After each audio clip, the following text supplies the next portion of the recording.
El sènior femení del club de bàsquet Gavà va perdre dissabte a casa contra el Vilanova i la Geltrú. L'equip blaugrana va fer un bon partit fins al descans, però després d'un tercer quart fatídic, en què només van anotar 2 punts, es va venir avall davant d'un Vilanova que no va perdonar les constants errades del seu rival. Aquesta és una temporada difícil pel sènior femení del Gavà, que en 19 partits ha sumat 18 derrotes i una sola victòria.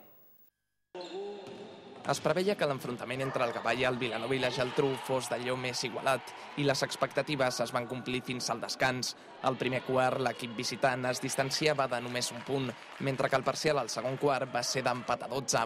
A l'equador del maig, el marcador reflectia un ajustat 24-25, però el Gavà va deixar escapar el partit després del pas per vestuaris. Al tercer quart, les errades del conjunt local van ser constants, mentre que el Vilanova no va afluixar el ritme. En 10 minuts, l'equip visitant va anotar 11 punts.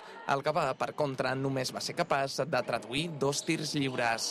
Jo crec que hem sortit una miqueta espesses i ens ha costat entrar. Després no hem tingut sort, el llançament, i bueno, són coses que passen als partits.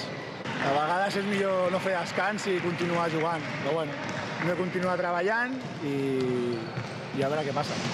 El Gavà va despertar massa tard i situant-se 10 punts per sota el marcador al final del tercer quart, va ser incapaç de remuntar el partit a l'últim quart. L'equip blaugrana patia una altra dura derrota difícil de pair.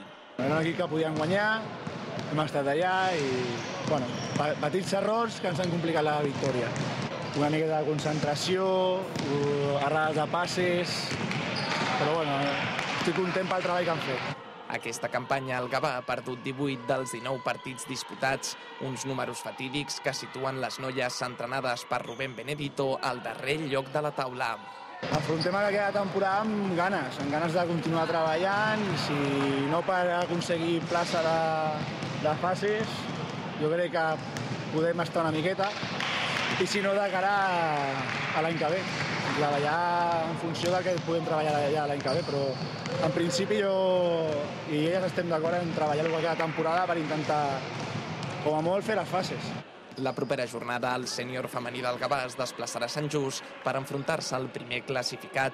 Un partit difícil, sens dubte, però que l'equip blaugrana afrontarà amb totes les forces.